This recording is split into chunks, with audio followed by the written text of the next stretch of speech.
serial numbers. Sort of based on your understanding that once there's a duplicate serial number, there's an irregularity. We found it curious, my lord, that the serial number is supposed to be unique to a polling station.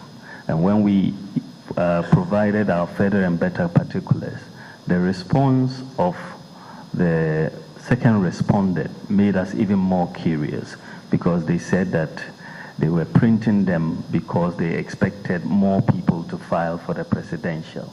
And that was an obvious lie, because by the time they printed them, the number of people who were to file had been determined.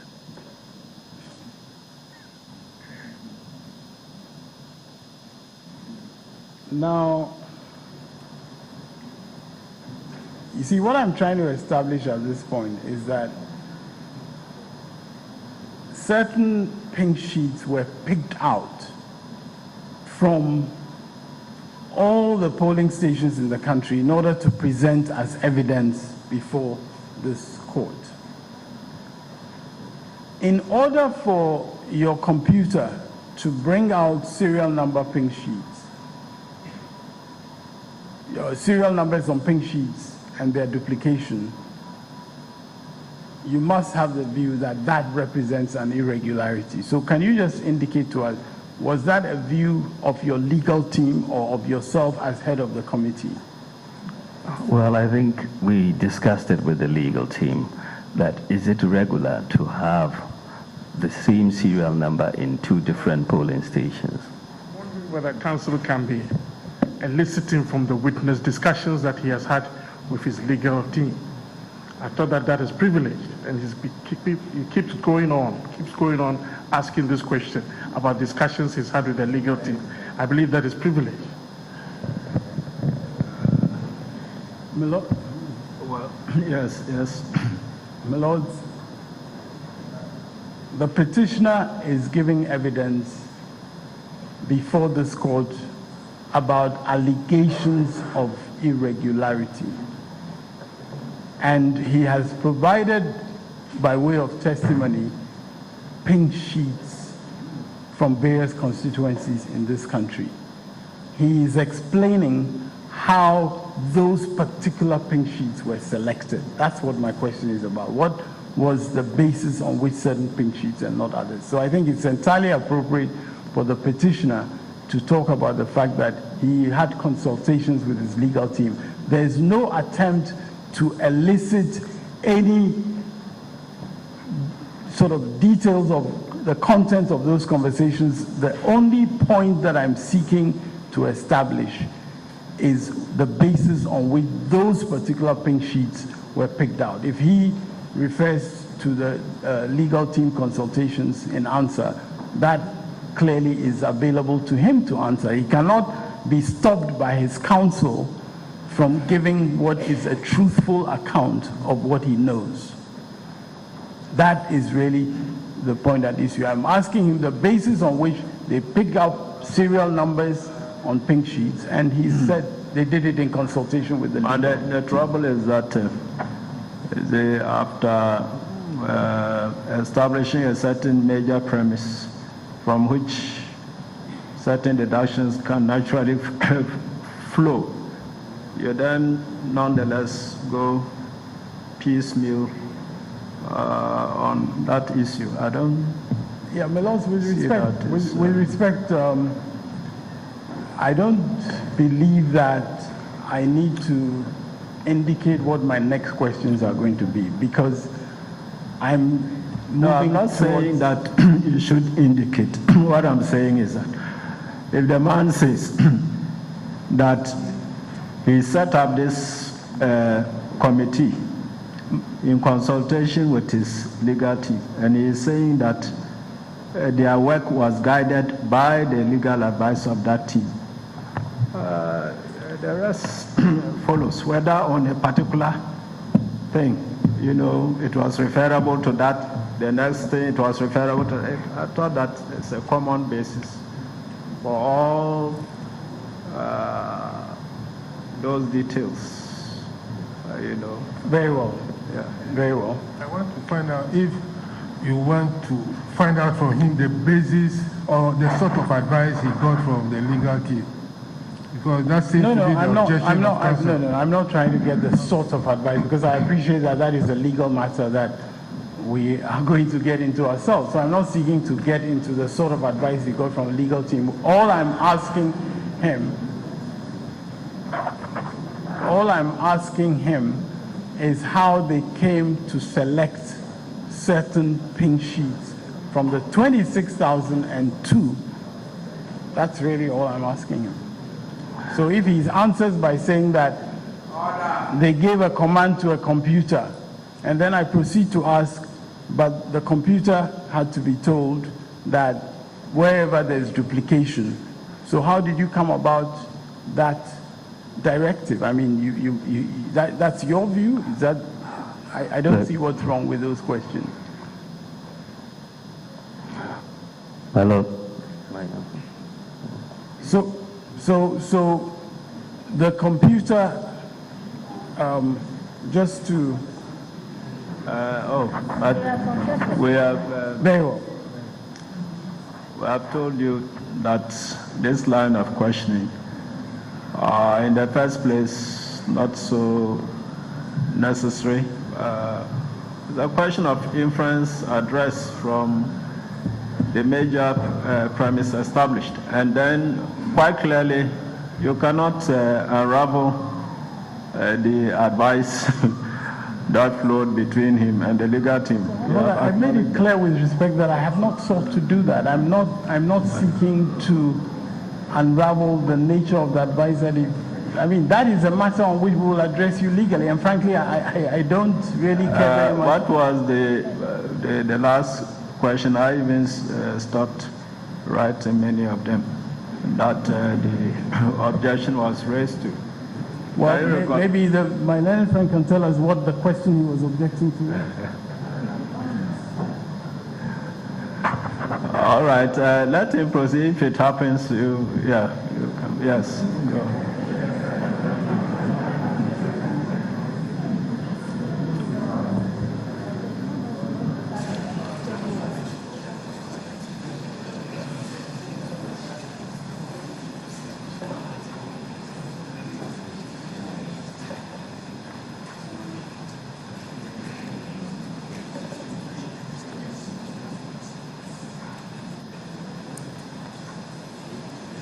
Now, Dr. Baumia, in respect of the biometric verification device issue, you have said that some 500 and something thousand people voted without biometric verification. Yes, my Lord. And that essentially is the total of what is in the column C3 on the pink sheets that your committee reviewed. Is that not correct? Yes, my Lord.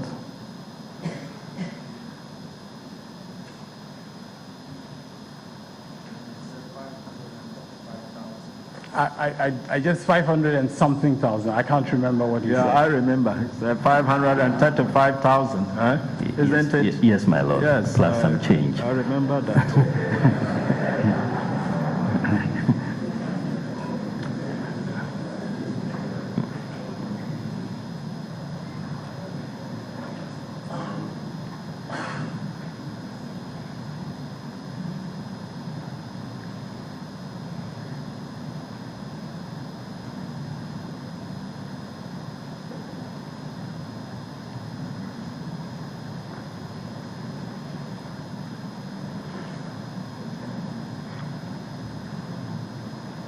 Yes.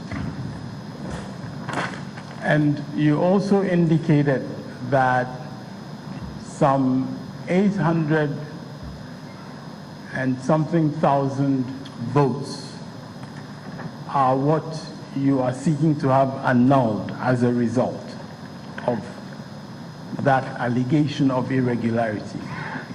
Yes, my Lord. The violation of the law tainted about 800 and I think 56,000 plus votes, and we are seeking to have them annulled.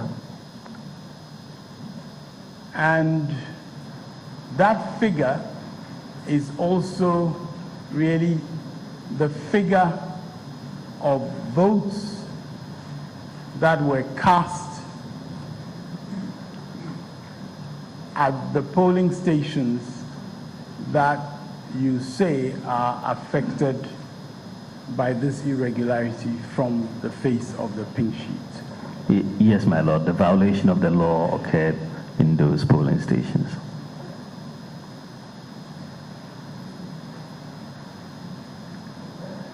And so those votes were to be annulled. We're asking that those votes be annulled. Now,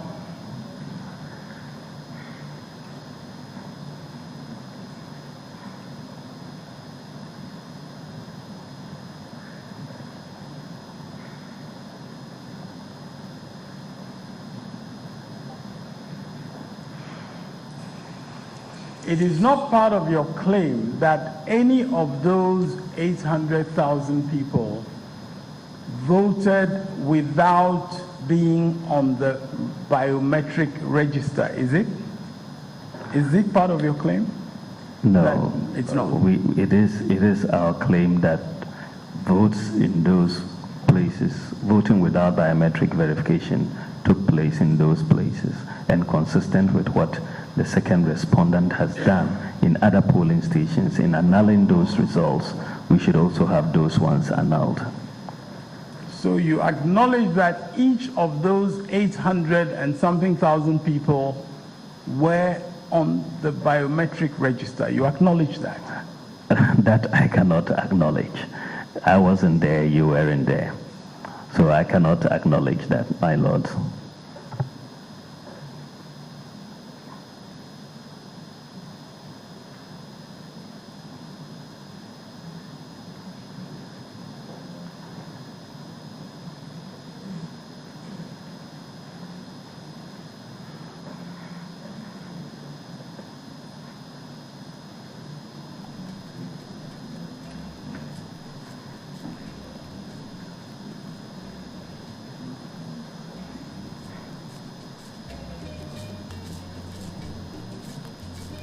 I'm suggesting to you that in relation to this issue of the biometric verification device, what you are putting before this court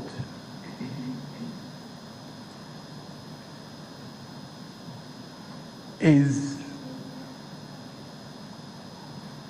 a belated attempt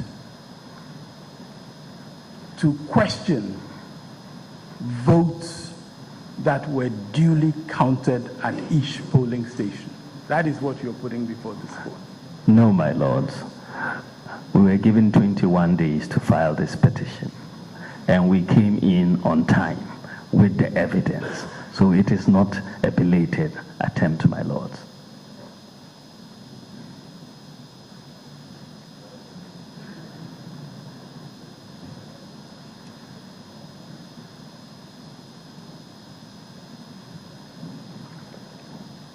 Now, indeed, you were given, actually, I believe the law gave you 21 days. And you did file your petition on the 28th of December. Now, in the petition as filed, the numbers that you wanted to have annulled in respect of biometric verification were different from the numbers that you are now relying on, were they not? Yes, my lords, we found more violations later on.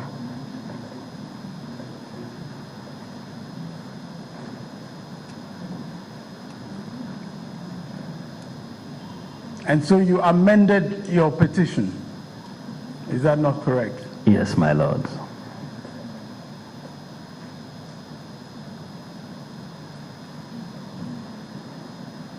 And in respect of this particular issue of biometric verification device, your numbers increased in your second amended petition. Yes, my lord.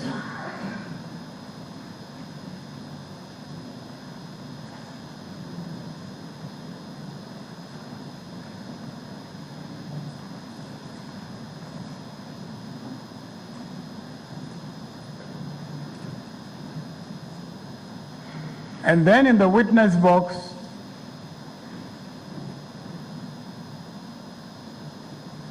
you said you had deleted some of the polling stations in Yes, the my witness box. Yes, my lord. So I think we had started with 2000. And you said you said that the night before you started testifying, you had an update that you had summarized in exhibit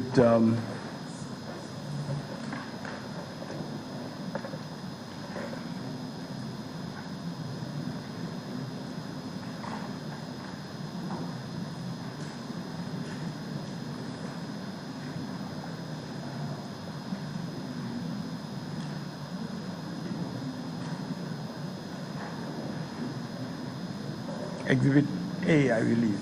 A. Was it A? No. Exhibit A. A.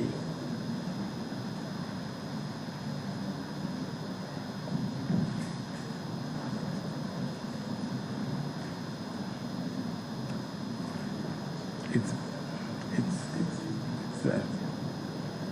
right here. It's behind.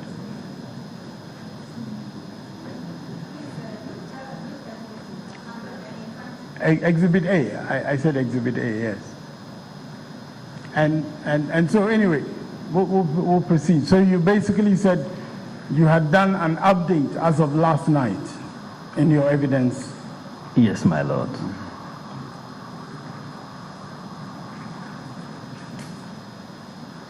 Was that also based on the work of the committee or just your personal work? No, of the work of the committee, my The work lord. of the committee.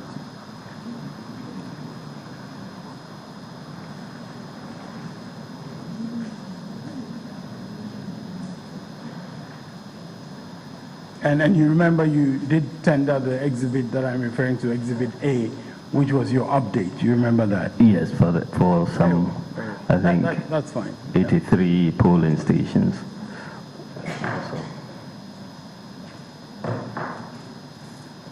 That was, Exhibit A was the update that was given. That's okay. We will proceed to. Now, Dr. Baumia, this committee that you headed was also involved in assembling the material that was put before this court, was it not? Yes, my lord. Along with others who were drafted in. It was a very huge task.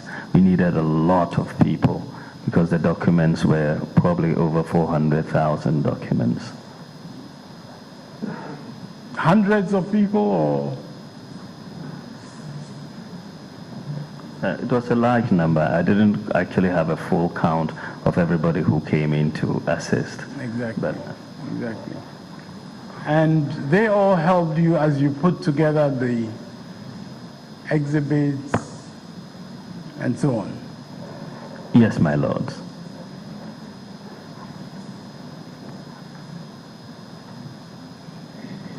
And as material was being assembled for court, all these people were involved to ensure that your case was presented to this court. Is that not correct? Yes, my lord.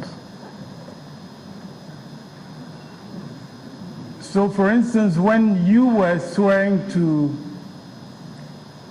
affidavits in which you were attaching large numbers of exhibits, you did not personally check each exhibit, did you?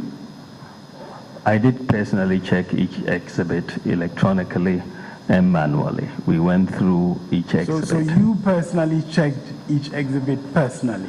Yes, I did, my lord. That's good.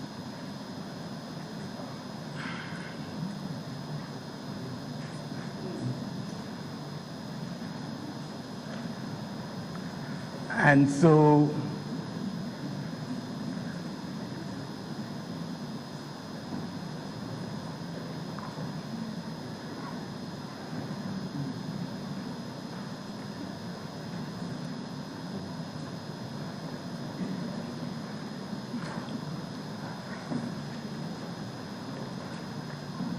so when you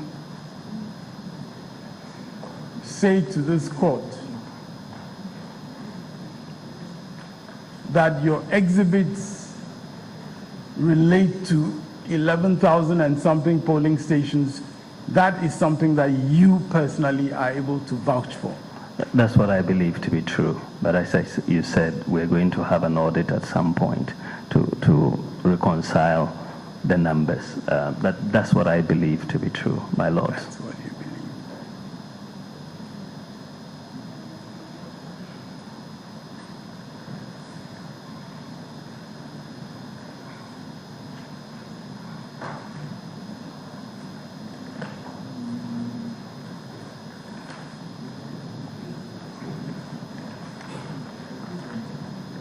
And you indicated also in evidence earlier that at the home of the first petitioner, a commissioner of oaths was present before whom you swore the affidavit that you swore. Yes, my lord.